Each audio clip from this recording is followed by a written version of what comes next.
Olá, sejam muito bem-vindos a mais um Convite ao Pensar. Esse é o nosso episódio, é o 35º episódio e é o episódio que abre a nossa 10ª temporada, Convite ao Pensar completando 10 meses. E eu vou começar com uma história dessa vez, não com uma reflexão. Há muito tempo atrás, eu estava com um amigo conversando e esse amigo, durante essa conversa, ele falou assim para mim: Bruno, você é de esquerda ou você é de direita? E eu falei assim, cara, detesto política, não sei te responder, pra mim tanto faz, eu não ligo. Ele falou assim, tá, beleza, mas me responde o seguinte, você é a favor do acúmulo de riquezas? Você é a favor da meritocracia? Você acha que saúde e educação tem que vir do Estado ou tem que ser privatizado? E ele me fez várias questões, eu não vou lembrar todas, a que mais me marcou é em relação ao acúmulo de riquezas. E no final dessa história, esse meu amigo que é de direita me disse assim, tá, Bruno, pelo que você me respondeu, você é um cara de esquerda. A partir daí, eu passei a olhar para a política com outros olhos, com outra ótica. Passei a ser mais crítico, passei a até passar a conscientizar também da importância de se politizar. E, inclusive, também a pensar em relação à consciência de classe. Hoje eu estou com uma pessoa aqui que, pra gente falar em relação a se politizar, mas é uma pessoa que é muito militante e tem um papel muito importante na nossa cidade. Seja muito bem-vindo, Dinei. Ô Bruno, obrigado pelo convite, que coisa gostosa estar aqui. Você mostra no teu podcast o ambiente todo ou é só... Só que Gente, vocês têm que ver, esse estúdio é maravilhoso, estou em estado de choque. Eu vou começar a mostrar mais pro pessoal aí no Cara, depois nós temos que fazer uma parte dentro do podcast pra gente falar disso, cara. É isso aí, cara. Na tua fala, o que mais me despertou um sorriso gostoso, quando você falou de consciência, falou de politizar, mas você chegou na essência da questão, que é a questão da consciência de classe, é isso, né? A política tem um tabu muito grande, né? Tem muita gente que não quer que a gente fale de política, não quer que a gente discuta quem tem poder. Política é poder, né? E, não, política é chato, política é sujo, política é nojento, politiqueiro, político rouba. E é tão negativa a forma de se apresentar a política que, pô, eu não quero me meter numa coisa que o senso comum diz que é podre, né? E por mais que haja uma podridão nesse meio, através da ferramenta política que a gente existe. Sim. Eu acho que é isso. Hoje eu estava conversando com uma senhora que ela estava me apresentando um erro de cálculo do fundo de garantia dela, sabe?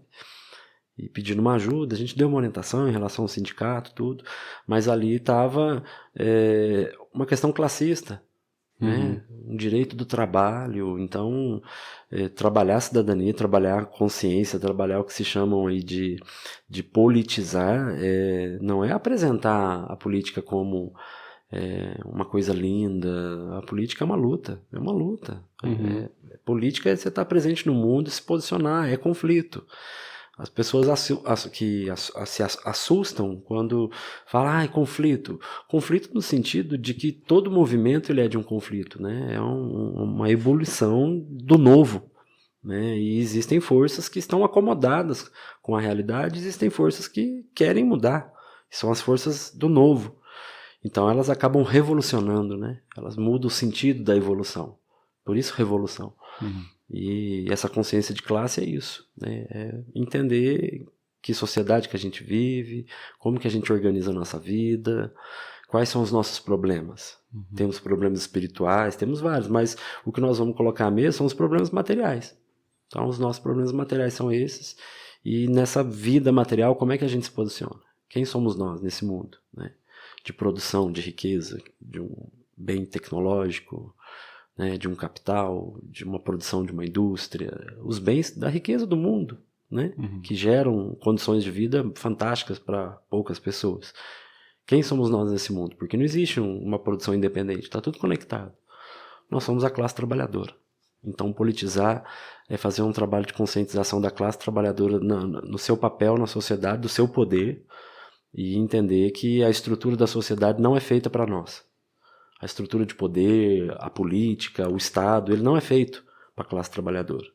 E nós temos que ocupar esse espaço para a gente agir e dizer, não é o nosso espaço, mas a gente vai ocupar. Eu acho que isso é a consciência política. Eu acho que as pessoas também têm um certo medo de se politizar por primeiro achar que é muito difícil, não querem entender como é que funciona. E eu acho que principalmente pelo fato de, eu tenho que escolher um lado, e aí tem medo de entrar naquela caixa ou entrar num debate e fugir desse lance de que, não, política não tem que debater tudo mais.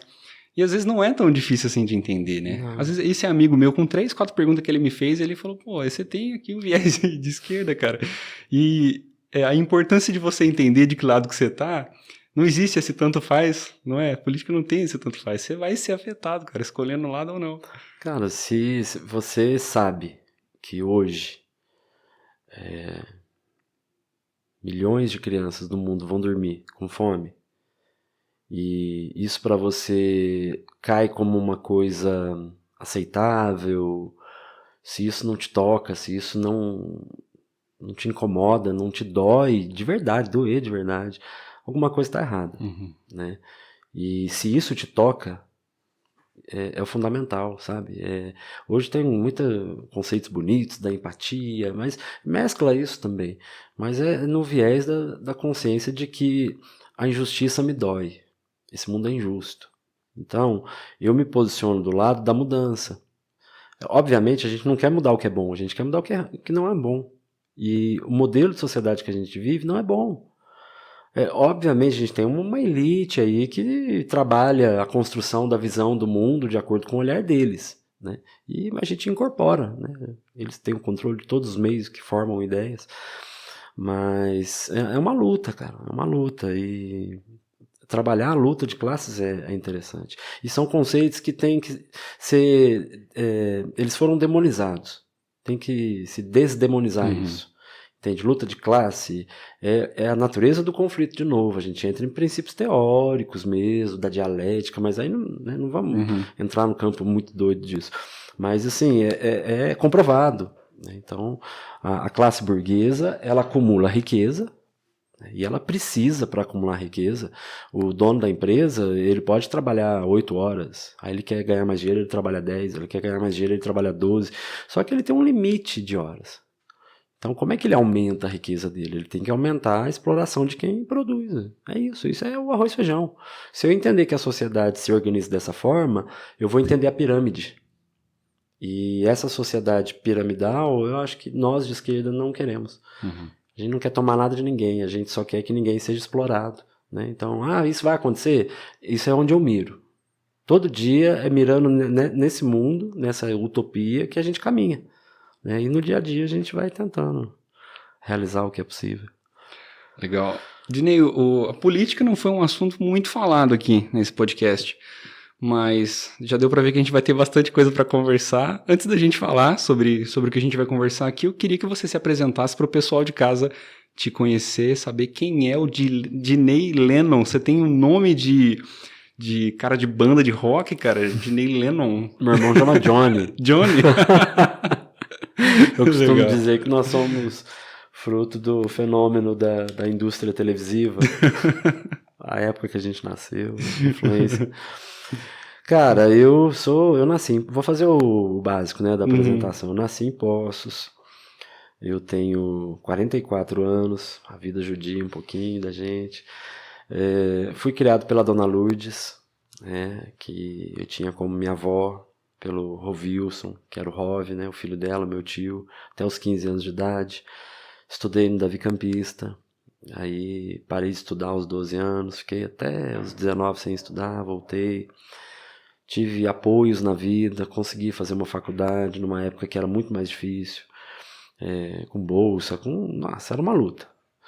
E me formei professor, jovem, com 24 anos, prestei um concurso para o município, tinha uma vaga, graças a Deus consegui passar, e aí comecei minha vida de professor no colégio municipal, e tô lá já esses 20 e tantos anos aí. Também prestei um concurso para a rede estadual, sou professor do Davi Campista, estou de licença atualmente, por causa da Câmara. Tive a oportunidade de ser diretor do Davi Campista por 2 mandatos, no último eu saí para concorrer à Câmara. Cara, eu sou um ser humano, eu tenho um filho, sabe? Tenho uma vida, gosto de barzinho, gosto de karaokê, gosto de ler, tô encantado com o que tá acontecendo no continente africano, tô revoltado com o que tá acontecendo em Gaza, sou uma pessoa que ama a escola, amo, é meu santuário, uma pessoa que se realiza pisando no chão da escola, vivendo ali com aquela juventude eterna, né? Sou filho da dona Neuza, dona Neuzinha, cobradora de ônibus, né? Teve sempre presente na minha vida também. E é isso, cara. Tenho meus amigos, tenho um amor na vida, como todo mundo. E é uma pessoa que gosta do que faz, cara. Eu desde moleque, eu gostei de Grêmio, fui presidente do diretório acadêmico na faculdade, participei de movimento sindical, já participei de ocupação com o Movimento Sem Terra, que coisa linda que é, Movimento Sem Teto, gosto de ir para Brasília, já levei bomba de gás, já sentei em mesa de negociação, já participei de manifestação, eu sou um cara engajado com o mundo, eu tenho muito orgulho dessa história. Eu romantizo um pouco, sabe? Talvez por isso que a gente tá um pouco surrado. mas esse é o Dinei, cara. Eu me realizo fazendo isso, cara.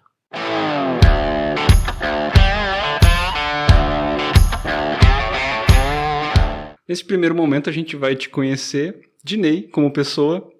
E eu tenho... A nossa primeira pergunta fixa, ela é a seguinte. Que tipo de pessoa você é? Puta. Rapaz. Bom, eu vou tentar dizer que tipo de pessoa eu estou. Porque amanhã eu não sei se eu serei o que eu estou hoje. Bom, cara, a vida me levou a ser, como diria o Raul Seixas, um carpinteiro do universo. Eu gosto, cara. Eu gosto dessa vida. Eu gosto de ser uma pessoa que acredita que pode mudar o mundo. Sou uma pessoa com muitos defeitos, com muitas pessoas. Procuro superar alguns, a gente vê evolução.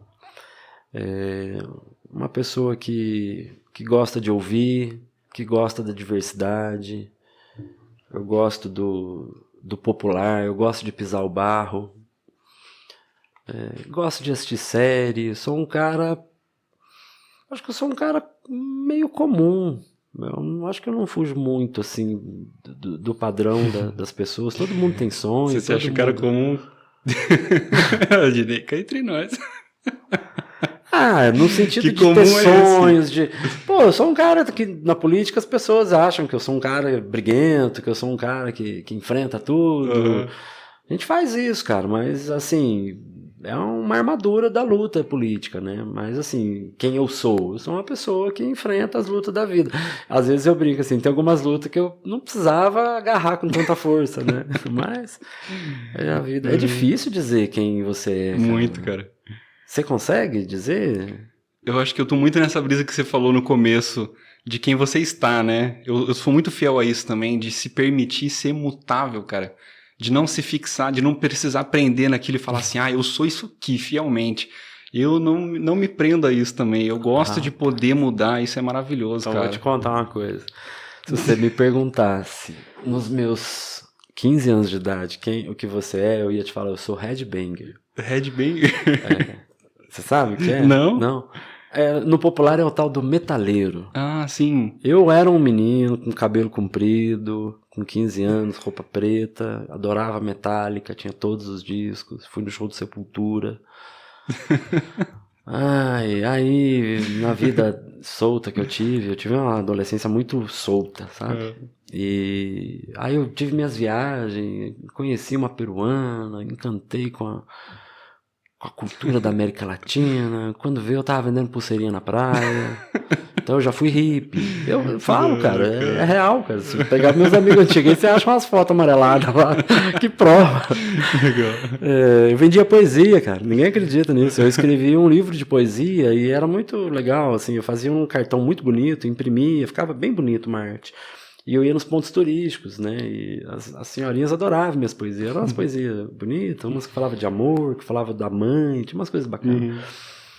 E aí eu tive essa fase, depois aí eu tive a fase de conhecer uma menina que eu fiquei apaixonado, e aí eu tive uma postura mais séria, e quando entrei na faculdade, não sei, é difícil dizer quem que você é, cara, é um Uhum. trem complicado, mas eu já fui bastante coisa, cara, já fui feirante, olha pra você ver, não feirante de ser dono da banca, aí é exagero, Uhum. mas eu era um menino que trabalhava na feira e que conseguia um espacinho ali pra vender e ganhava dinheiro. Uhum. Enfim, não sei. Hoje eu sou um professor, cara. Eu sou um professor entusiasmado, que ama o que faz. Uhum. E que tá na política por uma consciência de classe, mas o meu fazer político é de um professor. Eu acho que talvez isso é mais próximo do que eu sou. Tá. Você trouxe um ponto no começo da sua resposta que foi em relação a mudar o mundo. Você tem algo que te deu isso? De onde veio isso, essa vontade de querer mudar o mundo? Você tem alguma influência? Muitas, muitas. Cara, eu não sei explicar. Às vezes eu fico assistindo aquelas séries tipo Black Mirror, sabe? Que eu falo. Eu tenho uma ideia assim de um episódio, tipo aquele detalhe que faz toda a diferença na tua vida. Uhum. E aí eu acredito muito nisso, cara. Sabe? Pequenas coisas. Pô, por que eu não atendi a porta? Se eu tivesse atendido a porta, aquilo mudaria a minha vida. Eu tenho umas. Sei. Não é crença, mas é uma Seria ideia uma que. superstição? Eu acho que é mais uma dúvida, Uhum. sabe? É uma dúvida que eu não deixo passar. Que eu acho que é muito provável. E eu não sei, cara, mas eu tenho experiências que eu acho que me tocaram. Por exemplo, a minha avó, ela era aquele perfil de uma senhora dos anos 70, né? Ela me criou a partir dos 80. Mas aquela senhora muito acolhedora. Então, assim, lá em casa, que eu te falei antes da gravação, né? Eu fui criado numa casa a fogão de lenha, água de cisterna, horta, galinheiro, né? E a minha avó, ela era muito conhecida, ela morava na Champanhar, e naquela época, pouquíssimas casas, eu lembro de fotos preto e branca, das primeiras casas da Champanhar ali, antes do municipal, que era caminho para Vila Cruz. Então muita gente passava por ali. Então eu cresci, hoje eu analiso dessa forma. Eu cresci convivendo com vários personagens que passavam pela casa da minha avó, porque a minha avó tinha fama de dar comida. Então, por exemplo, eu lembro da Lourdes. Então, a Lourdes era uma senhora que passava lá, ela dormia no Jax, sabe? E ela chamava minha avó de madrinha, minha avó dava comida, ela ajudava a lavar uma louça. E minha avó tinha uma coisa que um dia eu lembro que me tocou. Para não transparecer quem é, eu vi um dia alguém oferecer comida para uma pessoa na porta de casa, e eu vi ela entregando um potinho de Doriana, assim, de margarina. E aquilo me chamou a atenção. Então, assim, não sei o que é que me fez. Não vou falar que é isso, mas eu acho que são esses detalhes da vida. E aquilo me chamou a atenção. Eu era muito pequeno. E aí eu parei para pensar, nossa, minha avó, assim, ó, tinha um senhor que o nome dele pra época era como se aplicava, era compadre preto que chamava. Ele era um pintor. Então o compadre preto passava lá, recebia comida. O mamão, que era eu não sei o que ele era, eu era muito pequeno, mas era um senhor humilde, passava lá. A Lourdes, e a minha avó fazia questão de todo mundo entrar e sentar na mesa. Aí teve um dia que se conectou na minha mente, sabe? Eu falei, cara... E eu lembro que a minha avó falava, né? Ela falava assim que potinho você dá pro cachorro. E o cachorro lá em casa era um potinho. Uhum. Eu não sei, eu acho que isso me toca. A ponto de, depois de adulto, eu vi uma pessoa destratar uma pessoa que pediu comida na porta da casa dela, eu adulto, né? Voltando da Fonte dos Amores, em frente a uma casa, eu peguei uma cena, aquilo me incomodou de uma maneira, sim, de me deixar, peraí, né? De eu catar a pessoa e levar num restaurante, sabe? Assim, tô contando caso. Eu acho que isso marca a personalidade da gente, né? E aí tem mil possibilidades. Eu não sei te dizer. A injustiça me tira do sério. Isso, quem me vê em momentos mais alterados, contextualiza. É uma injustiça. Eu não sou. Quem me vê na escola só me vê sorrindo. Mas em momentos tensos do conflito da política, a injustiça me deixa indignado. Eu acho tão legal isso quando a resposta acaba respondendo a próxima pergunta inconscientemente. Aqui estava um ponto, um acontecimento que moldou seu jeito de ser. Eu acho que está muito entregue essa resposta. E a nossa segunda pergunta é alguma coisa que faz você se sentir pequeno e alguma coisa que faz você se sentir grande. Ai, cara, pequeno é você saber que durante essa entrevista aqui tem um exército bombardeando uma área que é a área geográfica, é próxima do tamanho de Poços de Caldas, e lá tem 2 milhões de pessoas. 2 milhões de pessoas num território do tamanho de Poços de Caldas. Entre essas 2 milhões de pessoas não tem um caça, não tem um helicóptero, não tem um navio de guerra, não tem uma artilharia, não tem um tanque, não tem um carro blindado, não tem um exército, não tem aeronáutica e não tem marinha. E o mundo, olhando para essa região sendo bombardeada por um dos exércitos mais poderosos do mundo, e eu acompanho, eu vejo imagens, como se diz, originais de pessoas, né? Mas da Reuters. E eu vejo todos os dias porque eu acompanho, é uma causa que eu sempre gostei de estudar, conhecer. E eu vejo todos os dias 50, 80 crianças morrendo em Gaza, na Palestina. E isso tá passando, cara. Isso me faz me sentir a menor pessoa do mundo. Impotente, sabe? A ponto de... Impotente, eu não sei que palavra. Sim, responde bem, impotente. Agora, saindo disso, né, cara?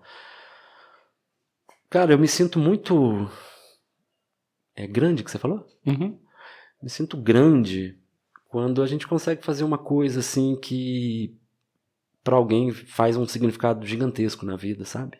Não vou falar de político não, cara. Vou falar de professor, sabe? De poder pegar um aluno que tá num momento ali que você vê que ele não tá bem, ele tá pedindo um socorro e você consegue se conectar com ele de alguma maneira, conversar, sentir o que tá acontecendo e poder aconselhar, sabe?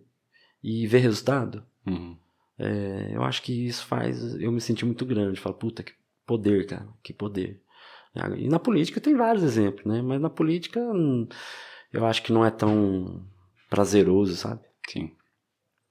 Nosso último ponto do pessoal é: quem foi a pessoa que te ensinou o que é coragem?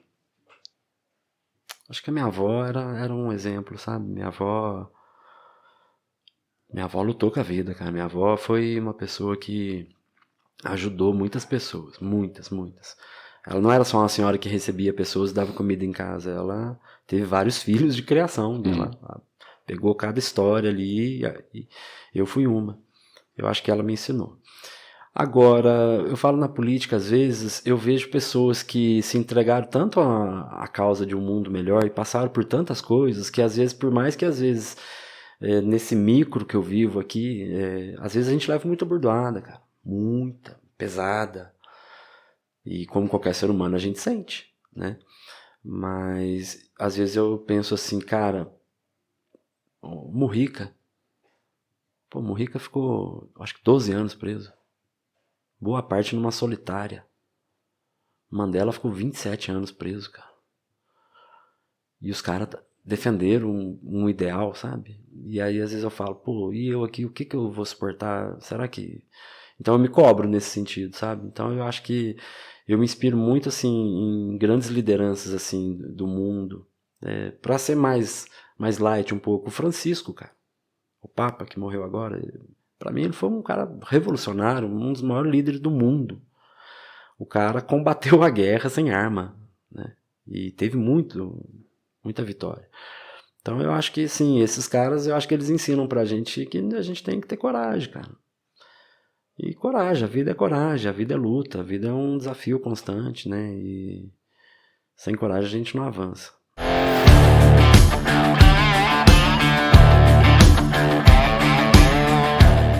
Dinei, agora falando sobre o que você faz, aqui a gente vai ter bastante coisa para falar. Eu queria saber, você, antes de ser vereador, como é que estava a sua vida? Você disse que você começou a estudar e tal, mas você escolheu ser professor ou foi uma coisa que aconteceu? Eu escolhi. Meus alunos assistem esse podcast, eles vão rir, cara. Eu conto uma história pra eles que eles riem muito. Que é uma história de uma professora que eu era apaixonado. E ela era professora de história. E eu também tive um outro professor de história no 7º ano também, que o jeito dele dar aula me deixava encantado, sabe? Sabe aquele que eu te falei do pequeno detalhe que você Sim. não percebeu? E eu acho que eu escolhi ser professor, eu queria ser professor de história, né? Só que quando eu estava pensando na possibilidade da faculdade, o curso de História era muito inviável, era longe, não tinha ProUni, nem essas coisas. E aí uma professora que me apoiou muito, a Tita, daqui de Poços, e ela, nossa, a Tita praticamente garantiu minha faculdade. E ela falou, cara, abraça o que tá na tua frente, faz ciências sociais, você vai estudar sociologia. Aí, mais ou menos, tinha uma ideia do que era sociologia. Aí eu fui fazer, adorei. E escola, não sei, as pessoas falam dom, eu não sei, cara, eu gosto muito de escola, sabe? É um ambiente maravilhoso, não tem como você não andar sorrindo na escola. Porque todos os dias os meninos estão sorrindo. Se tiver um triste, tem 10 sorrindo. Então, assim, é um ambiente gostoso. Eu escolhi, cara. Educação é minha paixão. E o que foi mais legal, você como professor ou como diretor? Como professor, você tem uma maior proximidade com os meninos. Então, assim, é muito gostoso. Muito bom, muito bom. E é mais leve, né, cara? Eu brinco, é muito gostoso chegar na escola e não estar preocupado se a telha da quadra tá caindo. Se o funcionário chegou na hora certa. Então, é muito leve não se preocupar com isso. Mas, sem dúvida, é professor. Mas diretor tem umas coisas legais, cara, que aí entra na esfera do poder, né, cara? Você chegar nos meninos do vôlei e eles chegam e falam, Dinei, a gente queria jogar vôlei final de semana. E é uns meninos que você já conhece desde o 6º ano, eles estão no 1º ano do ensino médio, então você já conhece todos, o nome, a história, a família e tal. Porque é um pequeno detalhe, o diretor, quando ele conhece o aluno, ele conhece numa situação mais profunda do que o professor. O professor ele conhece pela chamada, entendeu? Pelo diálogo básico ali na aula. O diretor, quando o menino vai para a sala dele, é um negócio mais complexo, então se aprofunda mais. E como eu conheci os meninos, era muito bacana quando o time de vôlei da escola chegou e pediu para jogar o final de semana. E eu peguei, abri a gaveta, dei a chave para eles, falei, pode vir. E eles revelaram. Como assim? Mas quem que vai vir abrir para nós? Eu falei, vocês. Vocês vão entrar pelo portãozinho lateral, vocês vão descer, tá? A chave do portãozinho e a chave da quadra. Tá bom? É lógico que você vai, né? Fala, escuta, aqui no celular aqui, eu vejo pela câmera em casa. Você dá uma preparada. Mas se eu não tivesse confiança, eu não faria. Entendeu? Então, tipo assim, eu acho que isso é uma síntese de muita coisa que eu acho que eu consegui realizar na escola, sabe? É uma escola, tinha uma professora lá que falava que toda gestão tem um nome, ela que deu o nome, falou que era a escola do coração, e eu tenho muito orgulho disso. E como é que você saiu da sala e foi pra política, cara? Quando começa essa história? E por que começa essa história? Então, cara, é porque a tal da consciência de classe, né, cara? A escola é paixão, cara. A gente sabe que ali a gente, como se diz no jargão popular, ali a gente planta sementes, a gente sabe disso. Mas a consciência de classe puxa a gente, né, cara? A gente tem que se posicionar politicamente, a gente tem que ocupar espaços de poder para representar a classe trabalhadora, para defender o direito do povo, para lutar contra a injustiça, para tentar materializar algo daquilo que nas nossas ideias já nos movem, entendeu? E aí foi meio natural, participava sempre de sindicato, movimento, e aí você começa a entender da política e assim, eu sou um político oficial, né? Mas eu digo assim, chega uma hora que você fala, eu tenho que me filiar a um partido político, cara. Eu tenho que entrar lá, tem uns caras votando lei lá pra tirar direito de aposentado, tá errado, cara. Aí você olha, quem que tá lá, é uns caras que o senso comum trata os políticos como se eles fossem todos iguais. Ah, os políticos. Não é os políticos, cara. Lá no Congresso, se você garimpar, você vai achar deputado lá que tá dando a vida pra defender o aposentado, cara. Se você procurar, você vai achar deputado lá que tá dando a vida para defender a verba da educação, sabe? Então, mas é muito mais fácil você entrar na onda, porque aí você lava as mãos, né? Ah, nenhum político presta, eu não vejo isso. Não, aí você se sente seguro, porque ninguém presta. Mas dá um pouquinho de trabalho, mas se você for olhar, e aí, na boa, cara, você vai analisar a política, a posição dos partidos, dos deputados, como que é o grosso do caldo ali, acabou, cara. A direita defende a elite, a esquerda defende o povo. Não tem discussão, sabe? Não tem como. O Congresso votou lá a isenção de imposto para alimento da cesta básica. A esquerda votou a favor, ou seja, tirar imposto de alimento da cesta básica. Você pega os deputados que votaram contra, é da direita.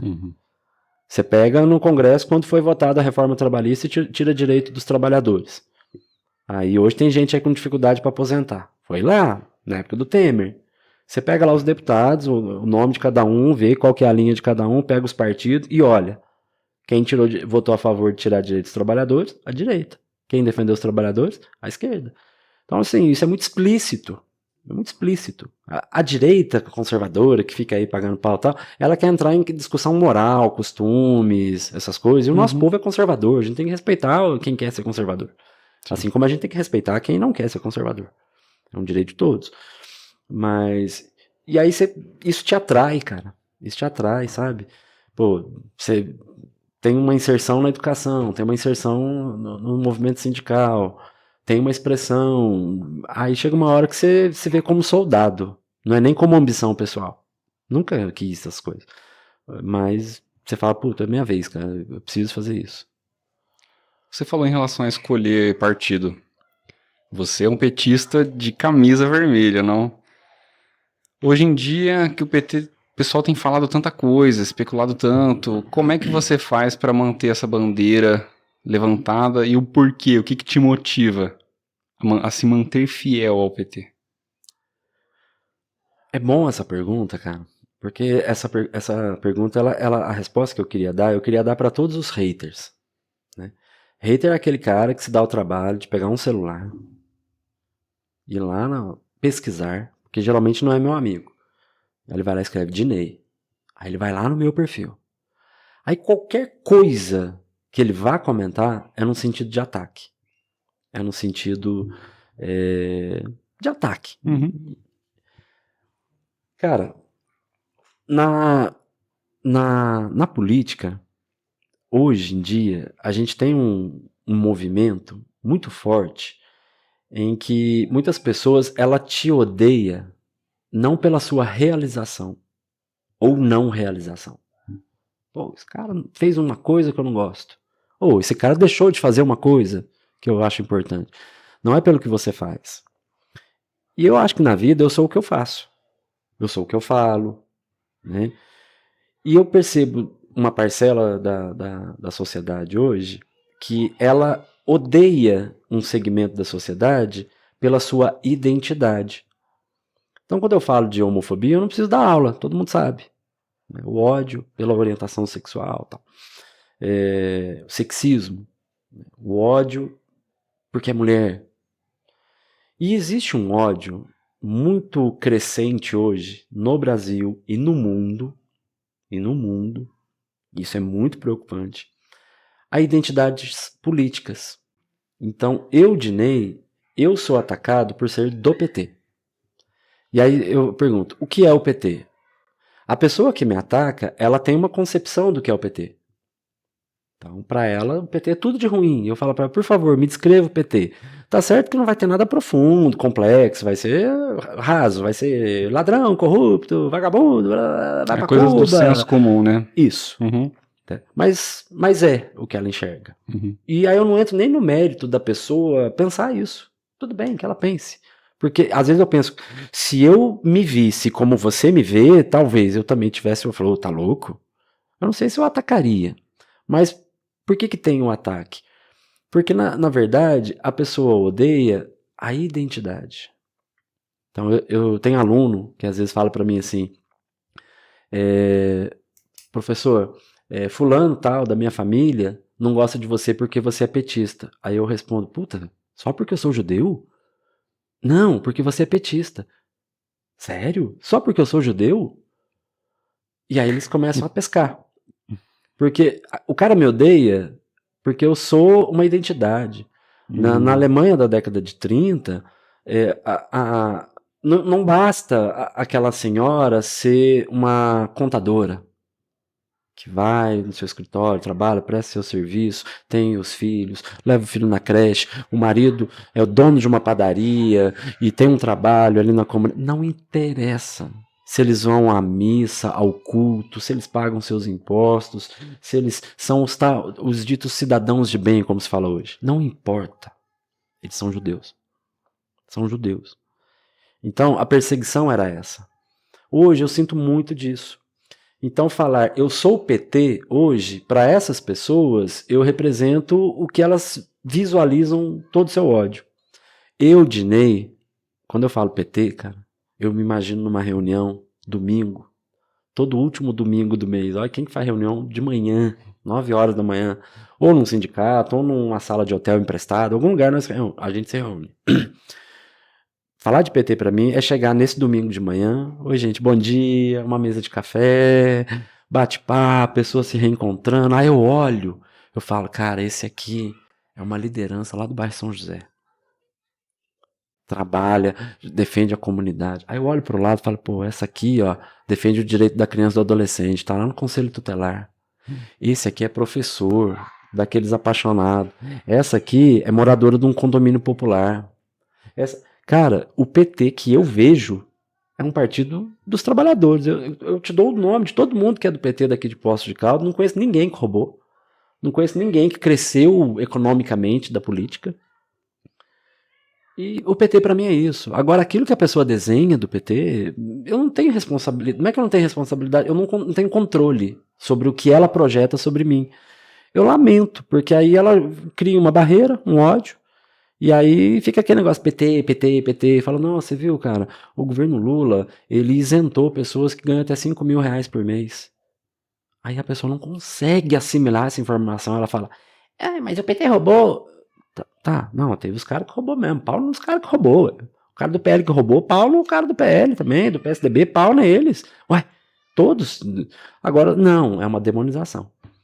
Então, assim, ser PT não é fácil ter essa escolha, entendeu? Eu escolhi o PT porque o PT é o partido mais viável da classe trabalhadora. Tanto que os caras querem xingar um cara de esquerda, chamam um cara de petista. Não chama ele de psolista, de PCdobista, entendeu? Então, o PT é o partido do povo. Agora, você perguntar pra mim o que eu acho do PT, eu acho um partido muito bom pra gente lutar, mas é um partido cheio de defeito. Lógico, eu tô em guerra com um deputado do PT aí, é público, entendeu? Por algumas posturas dele que eu acho que não condiz. É uma luta, cara, é uma luta. Você participar de uma igreja, cara, dentro da comunidade da igreja, às vezes tem alguns atritos também, que às vezes o padre tem que intervir, é uma outra lógica, né? Mas tem conflito. Então, o PT pra mim é a forma mais viável de lutar pelo povo. Pô. Cara, e você é um cara hoje bem Falo ativo. muito, né? Eu tenho que dar uma resposta mais curta. Não, tá ótimo. Assim que é bom. Me divirto aqui. Você é um cara muito ativo nas redes sociais. Eu queria saber se isso é uma coisa que você teve que trabalhar em você ou se é uma coisa natural. Eu sou... Vou falar o que os meus amigos me dizem. Sou muito impulsivo. Às vezes minhas redes sociais, eu brinco às vezes, né? Tem uma amiga minha que é advogada, uma companheira, Cacá. Eu mando pra ela assim... Faz tempo que eu não mando, por isso que tá dando B.O. Eu mando e falo, Cacá, vou postar isso aqui. Aí às vezes ela responde, nossa, cara, muito bom isso aí que você tá abordando, que legal, tem que levantar isso mesmo. Vou te dar uma sugestão. Ela já dá aquela moderada e tal, e ela sempre tá correta. Rede social, eu tenho que ter um pouquinho desse controle, tenho tido. Mas mesmo assim, muito cedo, cara, quando eu estava nas ciências sociais na faculdade, me encantou muito um livro do Milton Santos, um geógrafo brasileiro, aliás, o maior geógrafo brasileiro. E ele tem um livro que chama Por uma Outra Globalização. E aí ele falava das 3 possibilidades da globalização. A globalização, agora vamos ver se eu lembro. A globalização, eu não lembro o nome certo, mas é como ela é apresentada. A globalização tal como ela é e a globalização possível. A globalização apresentada, eu que estava ali no começo dos anos 2000 vendo toda a transformação da tecnologia, mídia e tal, era apresentado como uma questão de evolução. Então, cara, olha que fantástico, cara. Hoje, como diria o Bauman, você conversa com 20 pessoas ao mesmo tempo, mas não conversa com ninguém, mas eu converso. Eu tô falando aqui no celular com um cara do Japão. Então, eu faço parte de uma geração que viu essa transformação. Eu fui um menino que aguardava carta, entendeu? Uma semana esperar uma carta. Hoje não, hoje o WhatsApp tá bombando aqui. E o Milton Santos falava que a globalização, tal como ela era apresentada... lembrei. Ele chama de fábula. A globalização como fábula. Que é um comercial de televisão, cara. Globalização linda. Hoje, com a tecnologia, você pode isso, pode aquilo, pode porra nenhuma. Se não tiver dinheiro, você não pode. Entendeu? Mas é vendido dessa maneira. E é encantador. A globalização. Pô, Dinei, você é contra o avanço da comunicação? Não sou contra. O problema não é esse. A globalização tal como ela é. O que ela fez? A globalização, ela aumentou a desigualdade. Aumentou a concentração de renda. E aí ele falava da globalização possível. E aí ele dava um exemplo que era o Daniel Krenak, que é da Academia de Letras, um líder indígena brasileiro. Ele, no começo dos anos 2000, ele tinha uma câmera e aí ele filmava o desmatamento na floresta. E aí quando vê, pá, surge um trem chamado YouTube. O YouTube é de 2005. Então tá nessa onda da globalização. E ele conseguia pegar a globalização perversa, né, que é a destruição ali da floresta, da Amazônia, e ele conseguia usar uma ferramenta da própria globalização para combater o mal da globalização. Então, o celular não é um problema, o celular é uma coisa boa. Você ter um veículo de comunicação é fantástico. Vira então, uma ferramenta, né? É uma ferramenta. E isso me encantou. Então, assim, desde sempre eu aprendi. E eu fui um menino, moleque, que trabalhou numa campanha eleitoral, e eu tive um cara que era o coordenador da campanha, eu era moleque, eu era um menino de entregar panfleto na rua. Só que eu era sacudido, gostava, eu acho que ele gostou de mim. Ele me chamou para meio que ajudar ele na organização da campanha. Rapaz, eu engatei naquele trem de Excel. Mas eu adorei aquele negócio, cara. Ele cadastrava apoiador, tipo de apoio, linguagem, setor, região, área de influência. Eu achei, e eu comecei a ajudar ele naquilo. E eu comecei a me atinar. Que a comunicação, você tem que saber quem atingir, quem você fala, que linguagem você usa, que ferramenta você usa.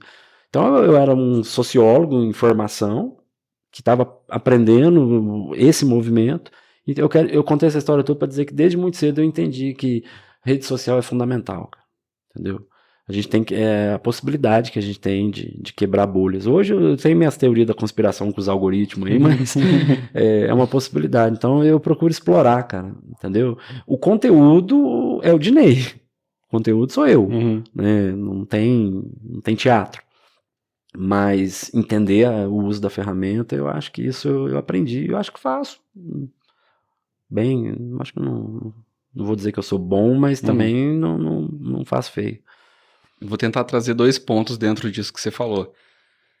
Aproveitando aquele lance que você disse dos hates, porque a partir do momento que você põe a cara a tapa, vai aparecer gente que vai se identificar com o que você está fazendo, né, com o trabalho que você está fazendo e te apoiar, mas também vai aparecer gente para te atacar, para ir lá no seu Instagram, né, te cutucar, igual você falou.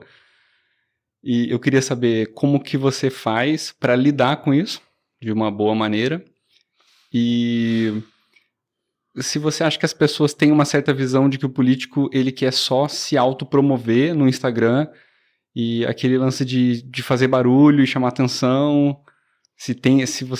Como que você enxerga esse lance da visibilidade do político na internet?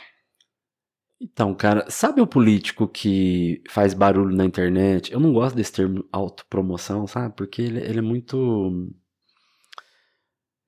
fácil de ser aplicado para situações que eu acho que não cabe. Mas eu vou fazer. Apesar de, eu vou fazer. O Nicolas Ferreira, ele é um cara que faz um barulho do caramba. Mas ele não produz, cara. Não adianta eu gravar um vídeo na porta da UPA, gritando que tá faltando remédio, se eu não chegar na Câmara e fazer um requerimento e falar assim, prefeito, através desse requerimento, vem requerer, né? Vem requerer.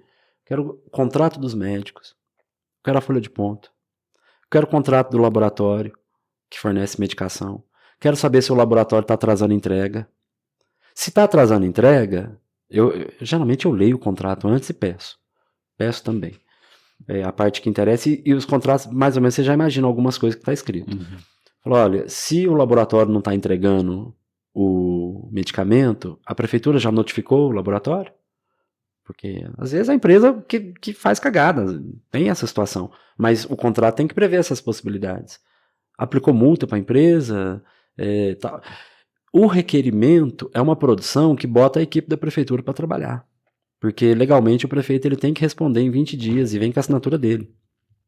Então não pode ter nada errado, não pode ter dado falso. Então assim, o fazer o barulho no meu trabalho é dar visibilidade e potencializar o meu poder político. Eu já escutei vereador na Câmara um dia comentando assim, um colega fez uma piada com o outro assim, uai, O senhor não falou que ia votar contra o projeto do Dinei, na hora votou a favor, e eu tava atrás dele, eu escutei. Aí ele falou assim, a gente vota contra as coisas do Dinei, depois tem que ficar dando explicação na rua. Quer dizer, meu barulho faz efeito político, é a minha ferramenta, Sim. é a ferramenta da minoria, né? Então, assim, eu não sou dono da TV Postos, não sou dono da TV Plan. Então, eu tenho que ter uma ferramenta de comunicação com alcance, com linguagem, com pensamento de comunicação mesmo. Mas eu tenho que fazer barulho, mas eu tenho que produzir, entendeu? Você pega o Nicolas, ele foi presidente da Comissão de Educação, sabe? Nós temos institutos federais aí precisando de investimento.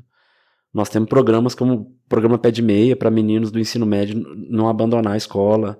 Nós temos a educação infantil no país com uma demanda gigantesca. Nós temos professor que não recebe o piso salarial. Nós temos no estado de Minas o governo estadual fazendo uma municipalização das escolas, entende? Nós temos merendeira de escola que não tem carreira, que não tem um plano de estatuto de vida, de direitos, progressão. Cara, a quem possa, eu recebo notícia de creche que não tem papel higiênico. O cara foi presidente da comissão de educação na Câmara. Você não vê ele discutir isso, cara. Você vê ele gravando like pra lacrar na internet. Gente, eu tô aqui porque eles querem fazer banheiro pra menino e menina, isso é um absurdo. Pô, eu também acho, cara. Agora me apresenta um professor que acha normal chegar numa escola e ter um adulto, uma criança no banheiro. Não, a gente não. Para, isso não existe. Então, assim, esse é o barulhento. Às vezes me incomoda pessoas achar que eu sou igual a esses caras, sabe? Eu não sou. Apesar de ter uma estratégia de visibilidade na mídia. Mas não é, cara. A visibilidade é para o poder. E aí, o papel ali na Câmara tem que ser feito. O cara tem que. O requerimento é um ato de fiscalização. Cara, o ano passado teve uma hora que eu fiz um levantamento lá que eu tinha feito 220 requerimentos. De tudo que você imaginar, cara. Você vem e me fala que tem um caminhão contratado pela prefeitura que não está trabalhando. Eu peço tudo, vou fiscalizar. Eu tinha feito 220, um vereador tinha feito 7. 7, cara. Sabe, na época eu tava no meio do ano, falei, cara, é um por mês, cara. Um por mês. Louco, que isso? Não, enfim.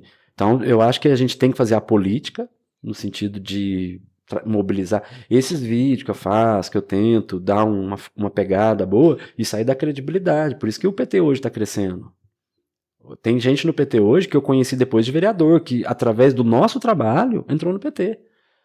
Nós temos companheira no PT que engatou com a gente numa luta por moradia popular, 300 apartamentos parados na Zona Sul, por causa de cagada que os caras fizeram na documentação, não saía. Saiu no jornal o nome da família, Dona Maria, a senhora ganhou um apartamento, tá lá. Ela olhava pro apartamento e não podia entrar. Me chamaram 1, 2, 3, eu falei, gente, isso aqui não é pauta da Maria, não, isso aqui é de todos, coletivamente, vamos juntar. As mulheres me desafiou, falei, quer saber se você vai vir aqui e vai embora? Você vai com nós na prefeitura. Eu falei, só se for agora. Fomos na prefeitura, aí as pessoas pegam confiança, entendeu? E aí tá com a gente. E eu posso falar vários casos. Os coletores de lixo na cidade fizeram uma greve de 2 dias aí, porque tá em condição lastimável de trabalho.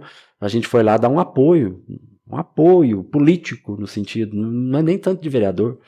E de lá os caras botou fé, a gente viu coisa errada, falou, galera, vocês têm que ter um sindicato, cara, vocês têm que lutar pelo direito de vocês. O cara falou, vambora. Eu conheço um advogado, vamos ver se um outro sindicato dá uma orientação, um apoio. Pá, os caras estão colando no sindicato, entendeu? Então, todo o trabalho de visibilidade, ele tem uma intenção, é aumentar o poder político. Você já fez boas denúncias e projetos também. Queria, na sua visão de vereador panorâmica, quais são os pontos que mais precisam de atenção hoje? As maiores obras de um prefeito são obras que você não coloca placa. Acho que isso é um princípio, sabe? Para se pensar a política pública. Quando você faz um prédio daquele do tamanho que é, lá do lado da rodoviária, tá, tem quem defende, e há um argumento para se colocar na mesa e dialogar. Eu não me nego a conversar sobre isso. Gera eficiência, gera economia no aluguel, isso a médio prazo dá resultado. Eu não me nego.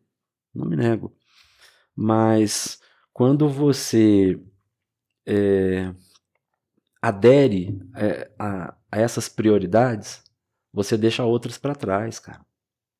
eu falo o seguinte, uma família de trabalhadores tem o direito de comprar um celular melhor? Lógico que tem, cara. Mas uma pessoa que vive com um orçamento mais restrito, ela vai falar, cara, eu quero comprar um celular melhor, esse aqui tá funcionando. Mas esse mês eu não vou comprar não, porque eu tenho que pagar a luz, o gás, né? E minha filha ficou doente, eu não esperava, cara. Eu tive que gastar com um remédio. Depois eu compro o celular. O que eu vejo na administração que eu presenciei como vereador, e aí eu posso falar com mais propriedade, é uma inversão disso, cara. Os caras querem fazer... Tanto assim, o cara ficou 4 anos falando de teleférico, não, de monotrilho. Entendeu? Cara, isso não é o grande problema da cidade. É um grande problema. Não é o grande problema da cidade. O grande problema da cidade, cara, é uma avó sair de casa, chegar no PSF com um neto, porque a mãe tá trabalhando, porque o pai tá lutando com a vida, a avó cuida de neto, tá ali na luta, busca na escola, chegar no PSF e não ter um medicamento pro netinho dela, cara. E onde você põe placa? Pra falar, eu, prefeito, não tenho onde pôr placa, cara. Mas isso é o que as pessoas precisam. Primordial. O Estado, ele não foi feito, ele tem o seu papel de desenvolvimento econômico, né? Tá certo, no capitalismo, ele vai desenvolver dentro da estrutura da desigualdade.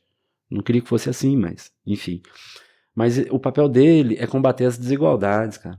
Então, o poder público, ele tem que focar primeiro, você vai asfaltar a rua do bairro mais pobre, cara. Pô, Dinei, você fala isso, você vai perder voto dos bairros ricos. Não é isso, cara.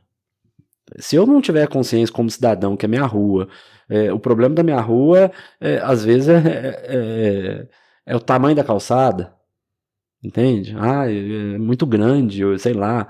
É um problema pra mim. Cara, mas eu tenho irmãos, como se diz, né? Por aí, que o problema dele é que a água na casa dele chega suja, né? Então, governar é você traçar prioridades.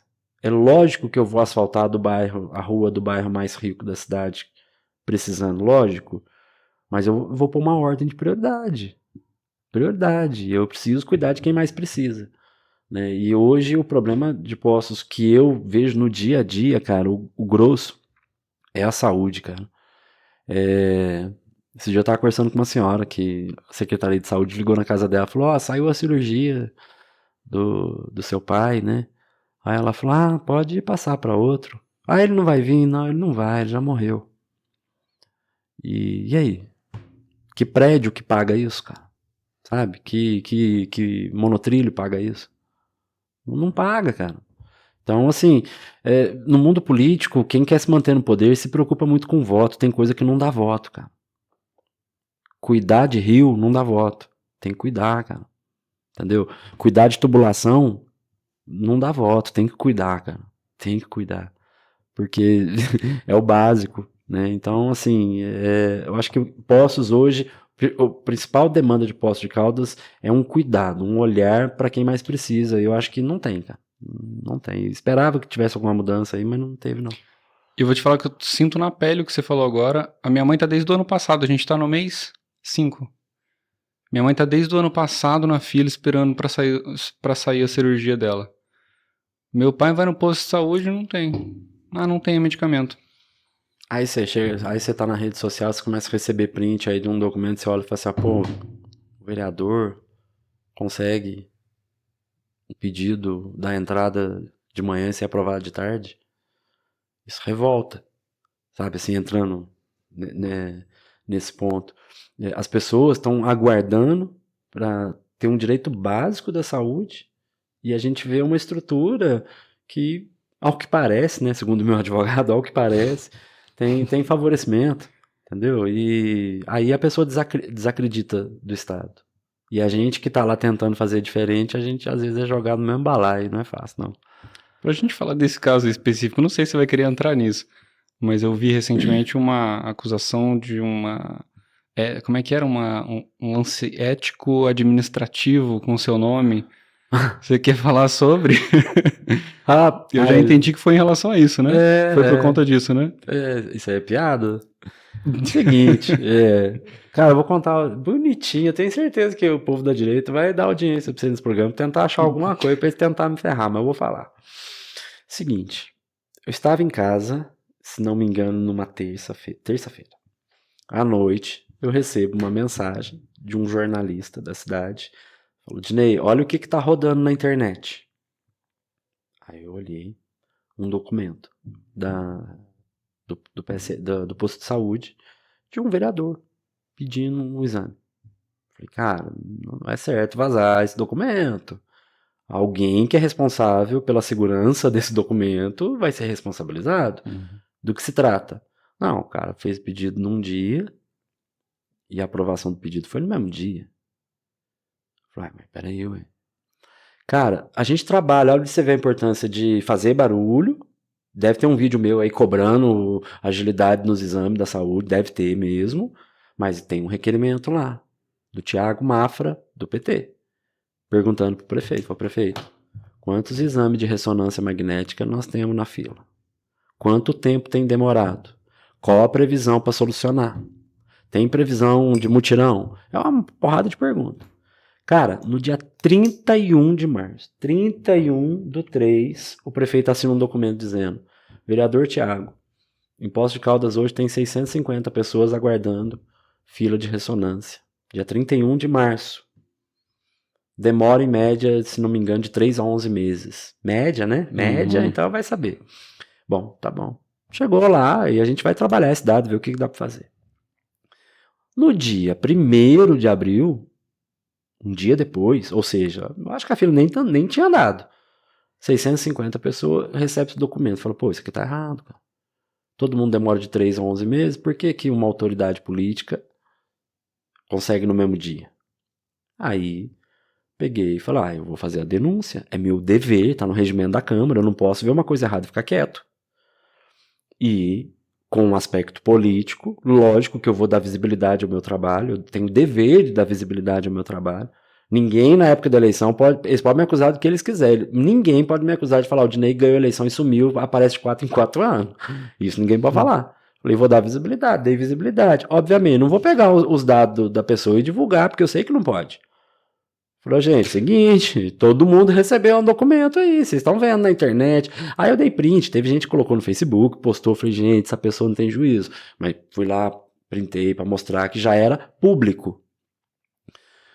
Aí peguei e o jornalista falou para mim assim, falou, Dinei, mas não conta para ninguém não, porque eu quero dar o furo da notícia. Falei, beleza, amanhã eu tomo as providências. Falei, tá bom. Aí peguei o celular, larguei umas 10 horas da noite. Aí peguei o celular de novo, olhei, chovendo de mensagem com o documento. Aí eu peguei e mandei uma pro jornalista. Falou, eu dei um print numa conversa, assim, mandei pra ele, falou, pra você ter certeza que eu não vazo conversa, eu tô recebendo, não fui eu. Aí ele falou, tudo bem, já é público. Falei, então tá bom. Aí eu fui, gravei um vídeo, e o que eu fiz? Apurei e fiz a representação, eu denunciei. Se fosse o prefeito, eu denunciaria, se fosse qualquer um. Beleza, fiz a denúncia, cheguei no corregedor da Câmara, falei, meu amigo, como se diz, toma que o fio é teu.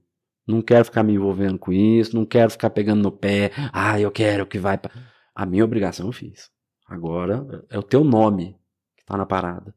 Né? Se você vai ser o cara que vai apurar. E eu, sinceramente, eu acho que o corregedor da Câmara, pelas atitudes dele que eu vejo ali no dia a dia, é um cara correto. Não tem motivo para pensar diferente. E passei, beleza. Aí o cara foi maiado na internet, porque lógico, o povo ficou revoltado, ele tinha que se explicar. Aí falou, eu usei, porque todo mundo tem direito. Eu falei, também tenho, eu fui pra UPA esse tempo atrás, fiquei na UPA, sabe? Enfim, direito a gente tem mesmo.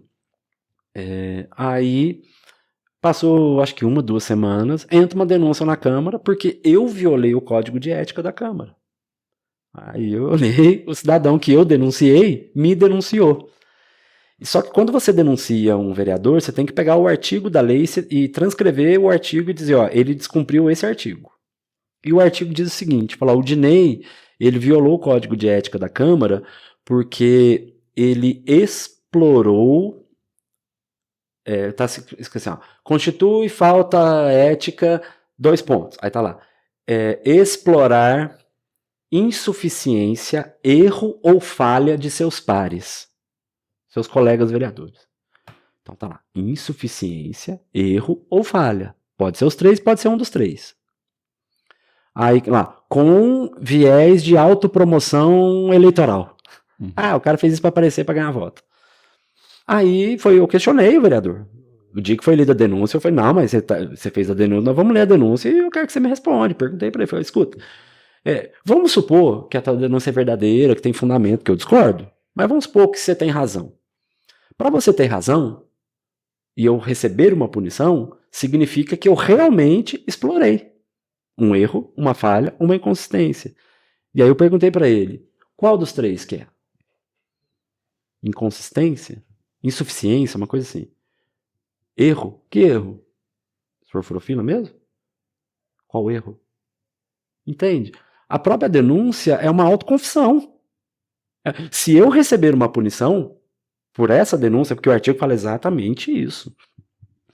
Se eu for condenado qualquer coisa que eles me der, isso é politicagem, é pra, o cara me denunciou, eu vou denunciar ele, sabe? E isso não é brincadeira, cara, sabe? Um mandato eleito tem que ser respeitado, de direita e de esquerda tem que ser respeitado. Mas aí o cara entra numa esfera dessa. E aí ele me acusou de ter violado. Eu falei, primeiro, eleição, faz 6 meses que teve eleição. Então você não pode me acusar de estar fazendo campanha eleitoral. E por que autopromoção? Porque eu gravei um vídeo para aparecer, mas é um dos vídeos que teve menos visualização minha, não é o que teve mais. Entendeu? E no outro dia eu vou gravar outro vídeo. Então todo dia eu tô me autopromovendo. Então assim, é uma politicagem. Politicagem. Eu escuto ali dentro da Câmara que não vai prosperar por bom senso. Não é que tem vereador lá que gosta de mim, não. É por bom senso. Até não gosto de Ney, mas tinha que ser um negócio mais palpável, né? Isso aí vai ficar feio, né? Mas vamos punir o vereador que denunciou? E essa é a história, cara. Você deu o holofote, né? Você tinha o caso e você quis... Eu tive que dar visibilidade.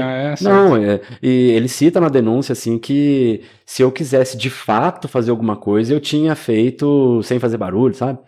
Eu vou fazer barulho sempre, cara. Eu vou protocolar, vou fazer o ofício, vou fazer os procedimentos que eu devo fazer, mas eu vou fazer o político. Porque... O negócio é não fazer só o barulho, né? Pra gente poder fechar pelo menos essa etapa aqui, eu queria que você desse um conselho para aquele jovem que, assim como eu, há muito tempo atrás, tem hoje essa visão de eu não quero saber de política, não gosto. Queria que você deixasse uma mensagem para essa pessoa. Meninos, não se acomoda não, cara, sabe? Não se acomodem. A gente tem responsabilidade, eu acho que consciência gera responsabilidade. O Raul Seixas falava numa música dele assim que eu queria ser burro, não sofreria tanto. E quando a gente cria essa consciência, a gente cria responsabilidade. Não dá para passar por esse mundo simplesmente sonhando em ter um carro do ano, sabe? Cara, Deus abençoe, cara, que você consiga teu sonho, cara, de boa. Mas não dá para ter isso como nossa missão de vida, cara. Sabe? Todo mundo tem direito de ser feliz. Eu quero ser feliz, eu quero ir pra praia de vez em quando, sabe? Eu quero ter uma casa confortável, mas eu quero que os outros tenham também, cara. E eu acho que a nossa juventude precisa voltar a sonhar, precisa voltar a ser rebelde, sabe? A gente precisa ser um pouquinho mais desobediente com algumas coisas, sabe? E a gente precisa olhar mais para os outros. Então eu acho que é isso. A juventude é uma etapa da vida que a gente está em conflito, que a gente está transformando, que a gente está rompendo, né? E se a gente conseguir canalizar isso para construir uma história boa, pessoal, que eu acho que todo mundo tem o direito de traçar uma felicidade para si, para sua família, para seus próximos, mas dá um sentido maior, né? Eu acho que é bacana. E eu falo isso para meus meninos direto.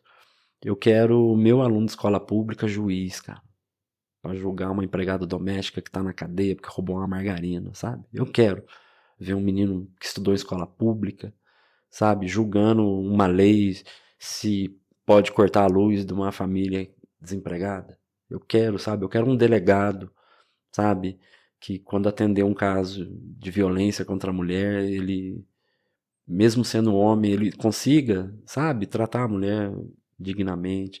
Eu quero que o meu menino jovem de escola pública, que ele seja um médico e que não é pecado ganhar dinheiro, cara. Não é pecado, cara. O médico tá ganhando 30, 50, 60 mil. Não é pecado. Mas eu quero ver aquele menino que fala, cara, eu preciso ir além, sabe? Posso dedicar um tempo da minha semana para fazer o bem. Eu posso me envolver nas discussões de saúde pública.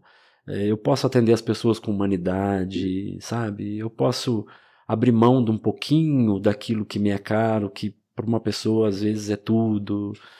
É isso, cara. A molecada precisa sonhar, sonhar, sonhar. Eu tô meio empolgado hoje, cara. Eu acho que é o ambiente aqui, cara. Ah, eu falei que eu ia falar, não falei, né, cara?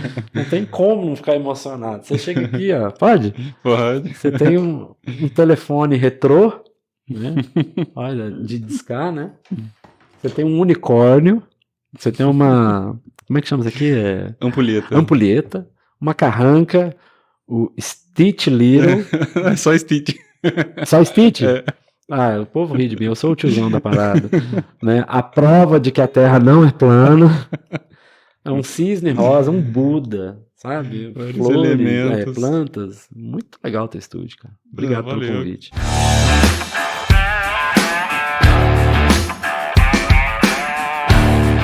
Bom, entrando agora no nosso modo aleatório, tenho algumas perguntas aqui pra gente fugir um pouquinho da nossa conversa.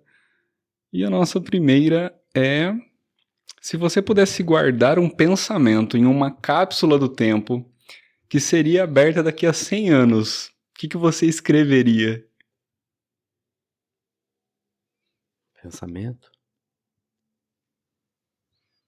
Cara, pergunta difícil. É que aquelas que vêm de imediato são meio clichê, né? Ai, cara. Não, mas pode usar o que vier de primeira, né? Tá, vamos pensar.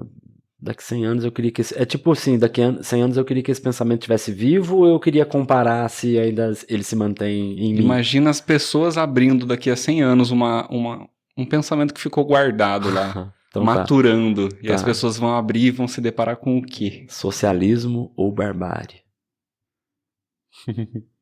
Daqui a 100 Gosto. anos a gente confere. Se Boa. tiver como conferir, né? Bom, nosso segundo ponto agora é...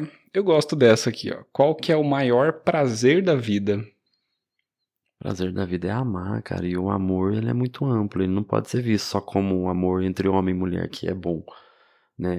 Não homem e mulher, né? De pessoas que se amam. Uma relação mais... o amor, cara. O prazer da vida é o amor, cara. É muito clichê isso, velho. Sorriso de criança. Olha que coisa linda, cara. Uhum. Criança feliz. Isso é maravilhoso. Gente feliz é gostoso. O encontro é gostoso, sabe? O encontro. Nada a ver com o que eu vou falar. Eu tava na festa de São Benedito esses dias, cara. Eu tava vendo o pessoal trabalhando e eu matutando assim, né? Falei, cara, ninguém tá ganhando um centavo pra estar aqui, mas olha a alegria dessas pessoas de estar servindo a sua comunidade, pertencimento. Isso é amor, cara. Isso é amor. Eu acho que amor é isso. É felicidade. Eu acho que não existe amor só. Então eu acho que já é um ponto bacana. O amor, cara. Amar, tá feliz, sorrindo. Aproveitar o gancho do amor para trazer o romantismo. Qual foi a coisa mais romântica que você já fez ou que você viu alguém fazer?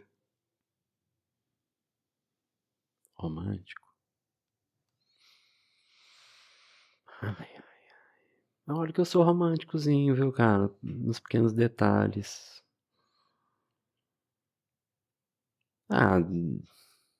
Nossa, que clichê. Fazer aqueles vídeos bonitos e levar flores e tal. Isso é uma coisa muito pós-moderna. Não sei, cara. Eu vou ficar com esse mesmo, porque eu não vou sofrer muito pra pensar outro. Boa. E se você encontra o gênio da lâmpada e ele te concede 2 desejos, quais seriam? Eu faço isso com meus alunos. É. Faço. Cara, eu vou falar o que eu sinto, cara. Eu queria que ele criasse um mundo de justiça e igualdade. Só isso. Só um desejo?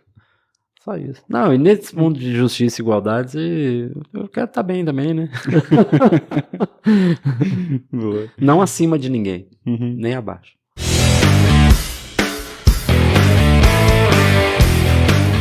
Bom, Dinei, esse é o nosso bloco final.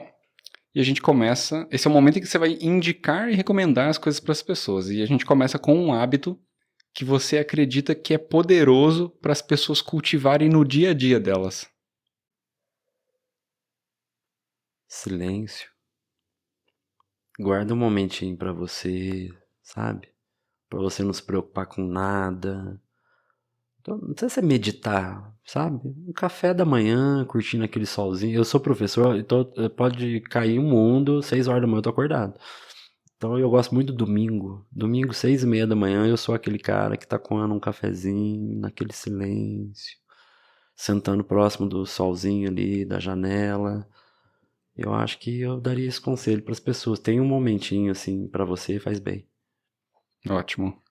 Segundo ponto é se você vai escolher um desses para indicar para o pessoal que tiver à mente agora. Ó. Filme, série, livro ou música. Tá. Um desses. Tá, eu vou indicar o que me vem à mente, não significa que é o da minha vida, mas Uhum. vamos lá. Filme. Cara, eu gosto muito de um filme, mas eu não lembro o nome. Foda. Então eu vou falar um outro, que eu queria fugir do político. Mas então eu vou falar um político muito explícito. Eu gosto muito, cara, de um filme que chama Diário de Motocicleta. É uma produção do Walter Salles. O ator principal, se não me engano, é o Gael Garcia Bernal. E ele é o momento da vida do Ernesto. O Ernesto é um médico, está se formando em medicina na Argentina, jovem. Ele tem um amigo, que eu esqueci o nome agora também. Enfim. E os dois têm a brilhante ideia de pegar uma moto e sair de Buenos Aires, né, imaginando o mapa assim, descer até a Patagônia e subir toda a América do Sul, contornando de forma que ele passe por todos os países até chegar acima do Amazonas. E eles fazem isso. E nesse filme, esses dois estudantes, um estudante de biomedicina e outro de medicina, e eles passam isso nos anos 50, eles veem uma realidade muito sensível do povo, sabe? E no filme, no meu entendimento, assim, na minha análise, é um momento de crescimento desses dois que eles, na última cena do filme, me passa aquela mensagem de puta que pariu, cara, tá errado. A gente precisa fazer alguma coisa. E é a história do Che Guevara, né? Ah, a história dele? Eu falei Ernesto pra fazer um charminho. O Che fez isso. Ah, legal. Então ele era um menino de classe média alta, né? E aí ele fez um acordo de um estágio num hospital de pessoas leprosas lá no Amazonas. Só que ele calculou fazer uma viagem de moto, que ele queria conhecer a América Latina. E ali ele passa ele vê a realidade dos mineiros no Chile, ele vê a realidade da miséria na Bolívia.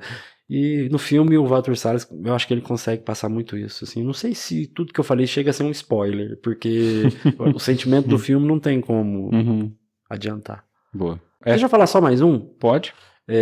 As Veias Abertas da América Latina, do Eduardo Galeano, é um historiador, jornalista do Uruguai, e ele conta a história da América Latina pelo olhar do latino-americano e não do europeu. Eu acho que esse livro ele tinha que ser obrigatório na educação básica do Brasil. Livro? É. Ah, legal. Eu vou colocar aí na tela pra galera ver. Pra gente fechar o bloco final, esse é o momento do seu convite ao pensar. Qual é a reflexão ou a semente que você plantaria pro pessoal que tá ouvindo a gente pensar sobre? Ô, gente, vamos tentar buscar aquilo que a gente tem em comum, né? Não aquele comum, eu quero me virar sozinho, você quer se virar sozinho, isso não é comum. O comum, vamos focar naquilo que a gente tem em comum para fazer coisas boas e esquecer a divergência, sabe? Eu acho que esse é um convite para a gente pensar. A gente não pode continuar alimentando essa onda que tem nome, né, cara? Essa onda fascista. Cuidado. A gente precisa pensar sobre isso, né? O convite ao pensar é isso. Que mundo que a gente está caminhando a passos largos, cara. Largos, largos. O fascismo, ele está muito engendrado na sociedade e a gente precisa avaliar as nossas posições. Não é porque um caldo que vai diversos temperos, diversos condimentos e cacete, A4, Não é porque você não faz parte, você não é aquele caldo, que um tempero não constitui aquilo, né? Minha viagem é a seguinte, não é porque eu tive um pensamento fascista que eu sou um fascista, mas a somatória de pensamentos fascistas, não é porque uma vez aqui na Câmara, há muitos anos, eu nem sonhava ser vereador, eu era moleque, aprovaram uma lei que proibia vendedor ambulante de outra cidade aqui. E isso mobilizou muita gente, que teve gente que fala, pô, verdade, cara, eu pago imposto aqui, pago água aqui, pago luz aqui, o cara sai lá de São João, vem aqui, vende cerveja no carnaval, ganha grana, vai embora, não deixa nada aqui.